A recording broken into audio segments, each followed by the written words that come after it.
So hello and welcome. So I'm Sheree, and today I'm going to be interviewing Rebecca Davison.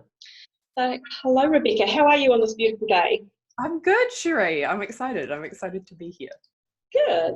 So many of you know Rebecca, but many of you don't. So I'm just going to tell you a little bit about her before I ask her the same questions she asked the others of us that are speaking at the Intuitive Living Workshop next weekend.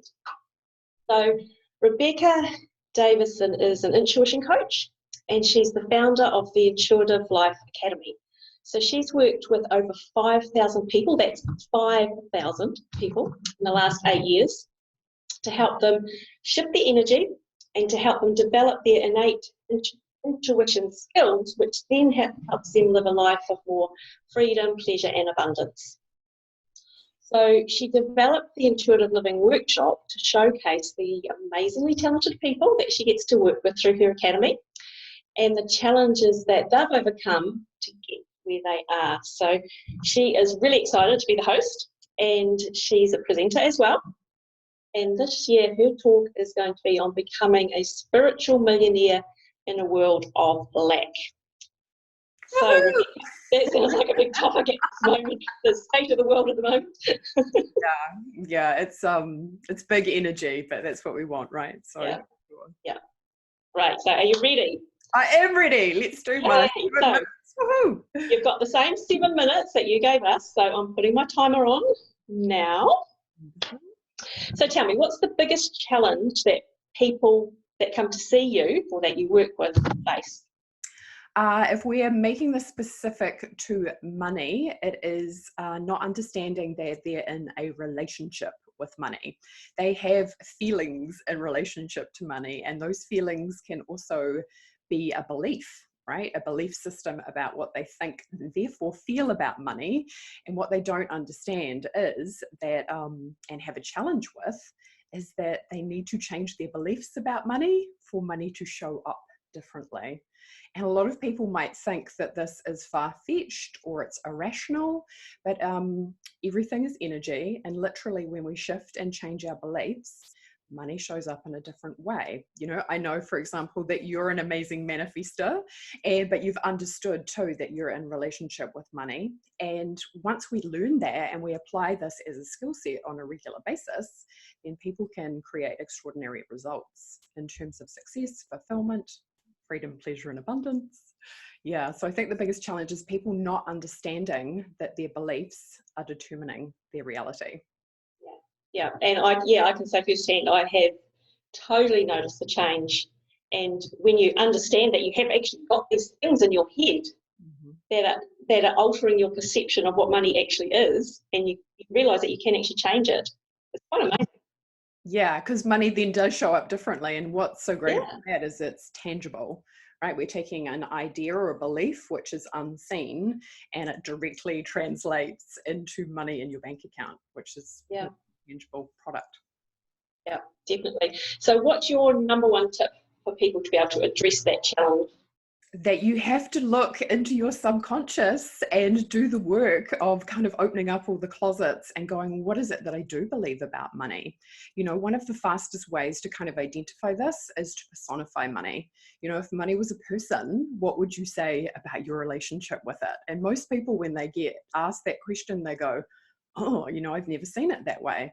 And yeah, we don't get taught this. We don't get told that yes, money is a tool, etc., but you're also in an emotional dynamic with it. So do you trust it? Do you think it's fickle? Is it loyal? Do you feel safe with your money? Right? Really the things, the elements that we would have in a relationship, we are having that with money, whether we're aware of it or not. Once we start asking these questions, we get more clarity and we can start to change the relationship. Yeah. Totally get that, and I was amazed when I sort of had that sudden realization myself that I would never talk to my best friend the way I talked about money and the feelings I had about money, I hate you. No, I would never say that to my friend or my children, or so why, it's changing that belief so it becomes part of that whole your whole world, really. Yes, and even having the ability to stop a thought process or a flow, like I hate money, etc., kind of go, oh, I wouldn't talk to a friend like that, so I'm not going to choose to talk to my money like that. And then to actually interrupt it and change the focus. This is literally how we can start changing our relationship with money. But most people, they don't know how to go into their subconscious and look. And that's how the intuitive process is really powerful. So I'll be actually doing that at the workshop. I'll be asking for some volunteers and bringing them up on stage to ask them, so we can actually psychically look at the energy field and go, okay, what's actually holding you back? I'll be using my intuitive awareness to help that person have a greater clarity, because often we can't see it for ourselves. No, we can't. So obviously money has been a bit of a journey for you as well, as it is for most of us. So what has been your biggest aha moment or aha realization around money?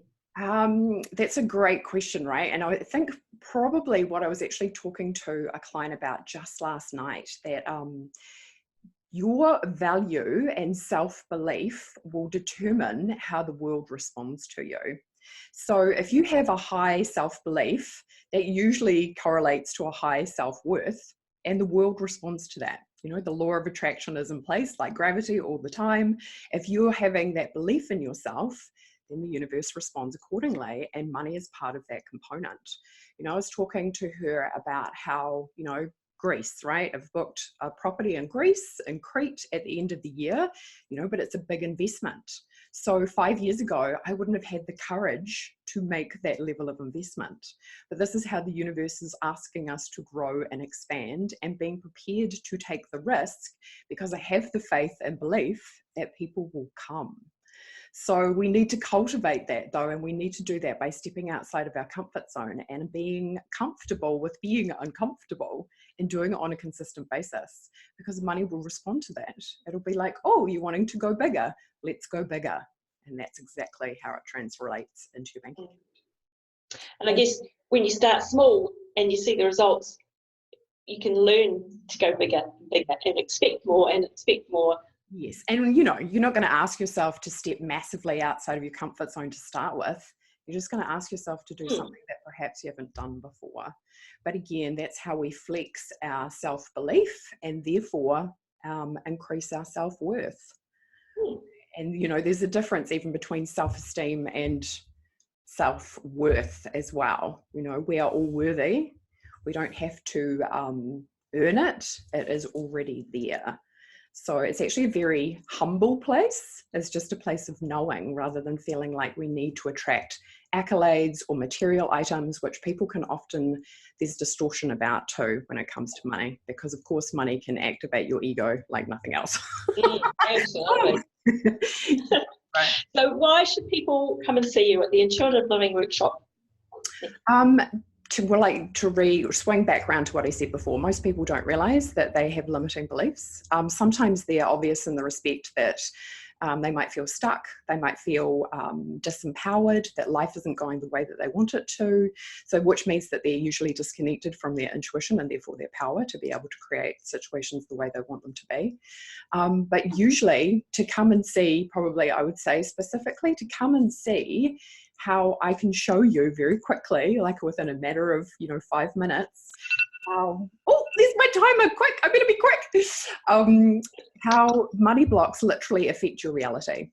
You know, it's kind of like an unspoken secret. You don't know what you don't know. So come along and find out how you can shift your perspective, change your relationship with money, and therefore have it show up differently, i.e. be able to manifest more of it. Yeah, brilliant. I mean, I could talk about this stuff all day, and we all deal with money. We can't escape it. We can't hide from it. Yeah. So we really need to learn how to have an awesome relation with it, that we can make the most of it. Totally, you're right. It's a relationship you have for the whole of your life. So you want to really start addressing it and looking at it. And it's got practical components, which of course I know from my 13 years in banking, but it's also got energetic components and emotional. You need to put all of those together to really be in a really great place with money. And we all want that, right? We all want to be in love with life, whatever it is. If it's money, if it's a person, if it's an experience, we want to feel the love connection. Yeah, we absolutely do. So just briefly finishing off, because we're over our 7 minutes, but is there anything else anyone needs to know before they decide to come next week?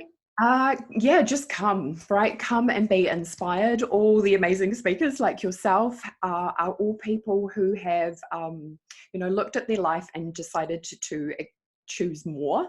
They've decided to choose more freedom, more pleasure, more abundance. They're choosing to be a leader, to step up and show you what's possible. So it's going to be an amazing day of inspiration, but really to step into that space where you're taking ownership of your life and you know that you have everything inside of you. All the speakers there are a very clear example of that, a clear demonstration that you have got what it takes. And if you're prepared to do the inner work, you can literally create anything. Awesome. Well, thank you so much. Thanks. And I can't wait. Yeah, me too. It's going to be so much fun. It's always been It an amazing is. day. So thank you so much. Okay, so have a fabulous day, and yeah, see you next week. Alrighty. Thanks. Bye. Bye.